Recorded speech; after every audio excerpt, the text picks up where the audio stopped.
You're almost building the first iPhone competitor before the iPhone comes out. Mm-hmm. It gets canceled, and you leave. So what happens next? You're in Chicago. I'm in Chicago. I was working with Stanford Research Institute as a project in Motorola, and ended up kind of expressing my frustration at a dinner with them, and they said, well, why don't you come out west and we'll do an entrepreneur in residence, which essentially is come out, we'll pay you for 6 months, you come and look at our technology and pick something interesting. SRI is a really cool place, and yeah. I've been there, but I've heard a lot about it.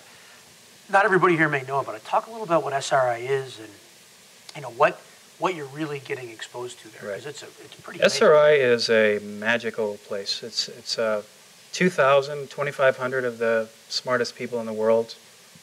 Spun out from the university some decades ago. I don't know the exact dates, but they basically get government funds and commercial funds to build really, really cutting-edge technology and across a wide variety of things.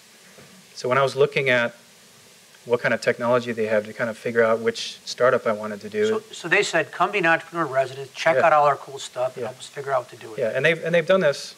They spun out 50 companies. They spun out, just in the same way Siri spun out Nuance, if you've heard of them, for speech recognition. Intuitive Surgical. Both of these this is the Da Vinci robotic surgery. Mm-hmm. Essentially has a corner on the market. It's a multi-billion dollar public company. Some incredible technology that comes out of there. Wow. So what was that experience like? Well, they put me through the ringer. So I was sort of doing startups and innovation for years, but I didn't know the VC game. How do you get funded and how does that whole thing work? So a guy named Norman Winarski, who runs the venture group over there, he had a small team, and we would work on this idea. We were building a prototype, and basically I would build a story, and they would just put me through the ringer and say, sit down as potential funders and just grill me. I mean, it was brutal. How did you connect with Siri, the technology that ultimately became Siri? Talk about how you found that, what you thought when you first saw it, what your vision was for it. So what their vision was for it. And as many research houses will do, is they're solving incredibly difficult technology problems, but they're not quite sure what to do with it, or how to build a story or a product about it, and how to spin it out. In the venture world, they call that a solution in search of a problem. Yeah, exactly. But you need that. You need that to some extent, because with a lot of basic research, it was never intended to be used for the thing that it ends up getting used for, and that's a really important aspect of it.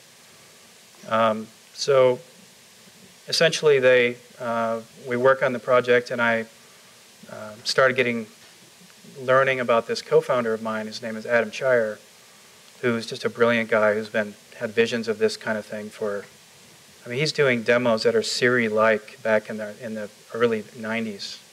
Wow. An incredible guy. And we just sort of bonded and started brainstorming. We had sort of a perfect co-founder complementary skill set, which is really important, by the way.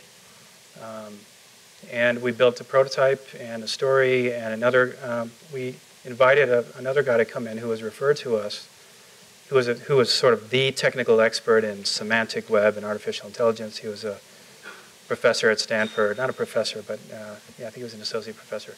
Anyway, he came in to basically shoot holes in our technology. So we were kind of presenting to him, and you always want to do that. You want to take your idea and get the smartest people around it and have them poke as many holes as they can into it, because you get totally hardened on the story. But he was sort of sitting back, looking at what we're doing, asking questions, and not arrogant, but pretty confident that he was going to tear this up. And he started to get quiet as we went along in the discussion and the presentation. His questions started becoming fewer and far between. He was an expert in this area. Oh yeah, he was one of the experts. I think that's an important one that for people to remember is there's a tendency for people to say, I got a lot of smart people to look at this. Right. But there's a difference between smart people and people who are really smart in what you're doing. Right.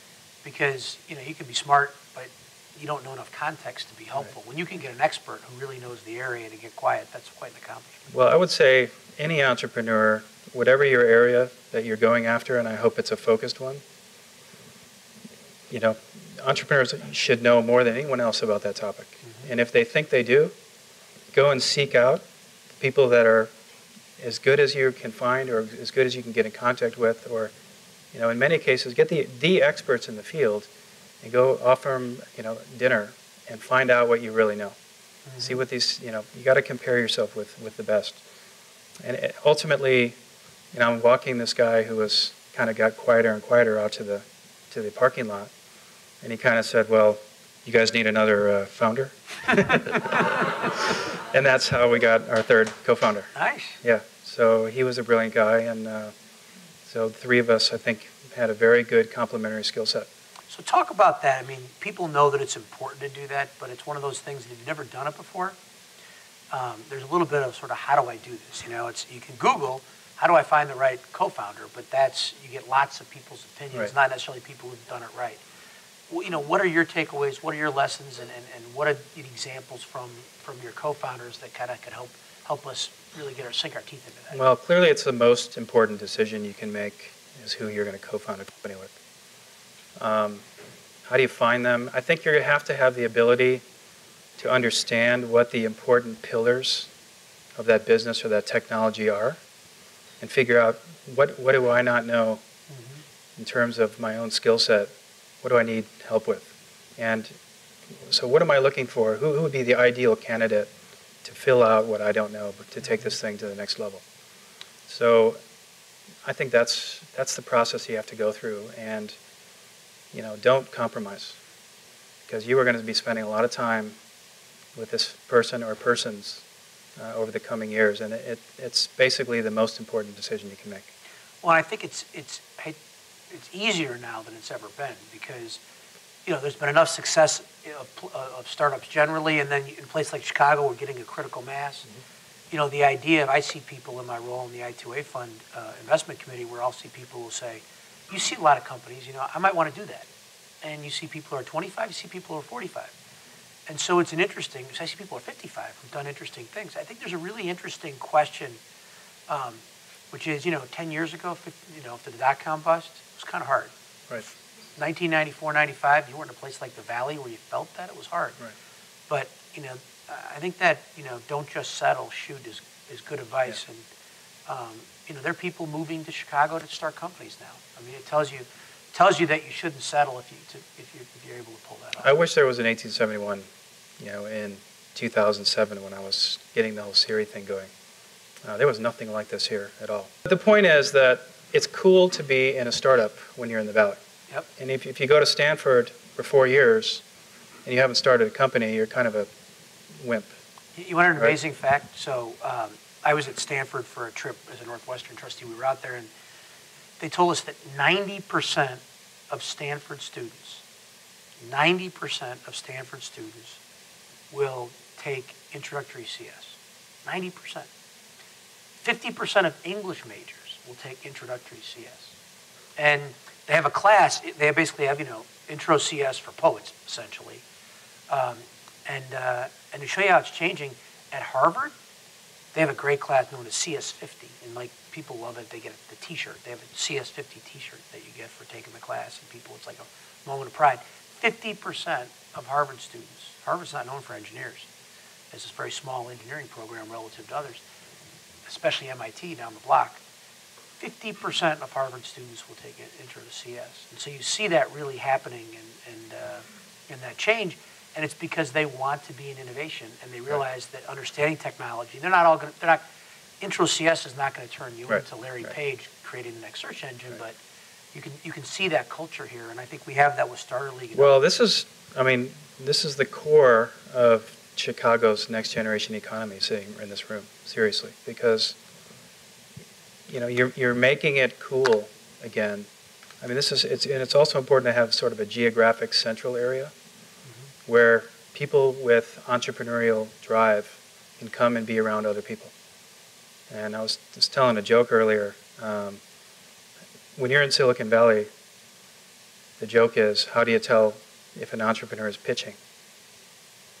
And the answer is, if their lips are moving. Right? I mean, you go anywhere in there in the coffee shops, and I mean, it's some entrepreneur pitching a partner or an investor, I mean, that whole thing, it's just, that is, you're cool if you're in a startup, and that culture needs to come to Chicago, and it's starting to come to Chicago. So, yeah, great job, guys. It's an incredible amount of momentum here. You can really feel it. You can really, you're absolutely right. You can really feel it. I wish this was here back then, Well, it's here now. back in the days, yes.